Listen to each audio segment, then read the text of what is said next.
was once asked the question, can a pastor will his church or ministry to his family in his last will and testament? I thought, that's a very interesting question. I'm attorney Vernita Williams. You know, I've represented a lot of churches and I know a lot of pastors. There are pastors in my family. And this question comes up periodically. You know, when a pastor comes to retirement age, after he's served a congregation, sometimes 20, 30, 40 years, he starts looking at two things. Who's going to take over the ministry? And can I retire financially? Now, that financial question is a tough one because it's hard to retire if the church doesn't have enough money to pay you in your retirement and pay a new pastor. So that's another question for another video. What I want to talk about is, can the pastor give the church to his son, his daughter, his cousin, his nephew, or whomever in his last will and testament?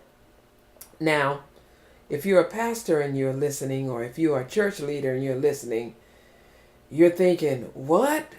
The pastor can do whatever he wants to do. How dare somebody wonder whether he can do it? He put 20 years or 30 years, or he started this ministry. And it's a tough question to consider, especially when you consider legal constraints. So now, I'm going to make it very, very simple.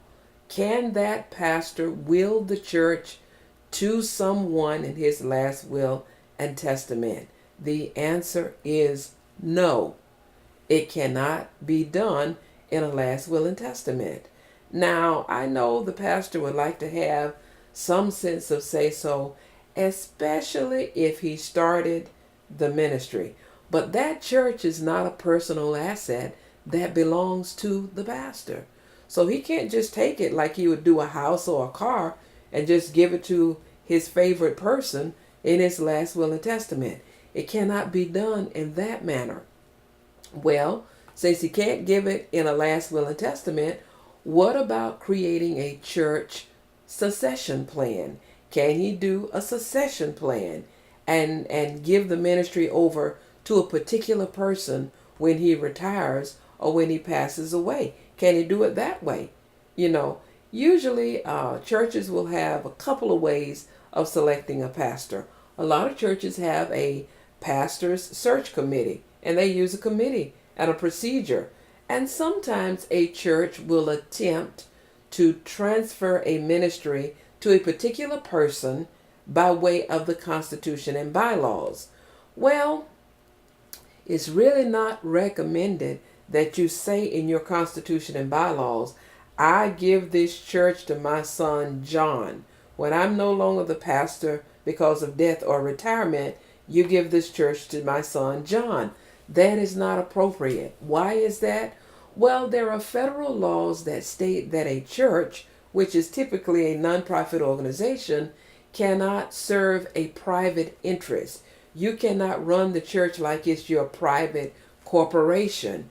You must run it as if it is an entity that serves the public. So instead of saying, I'm giving this church through my bylaws to my son or my daughter or my favorite person that I want, it's better to say, upon my departure from this church through death or retirement, this pastoral position will be held by the party who is in this particular position in the church. It should be positional. So whoever you want to ascend to the pastorate should be seated by proper procedure in that position, so that when you leave, it's not a matter of somebody trying to get a search committee or some board at the church voting on who to get, or it being a big mess.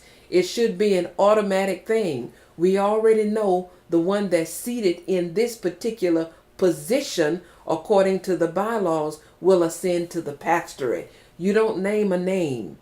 You have a particular person in a position. Now, there is specific language that needs to go in a church's constitution and bylaws for this stipulation to be legitimate.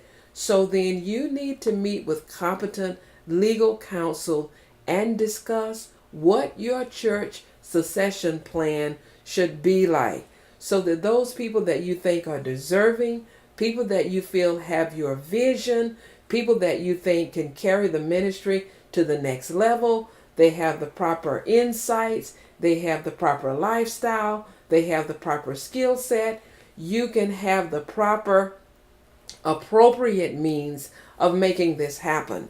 You shouldn't use your last will and testament, and you should not be naming a name in your constitution and bylaws.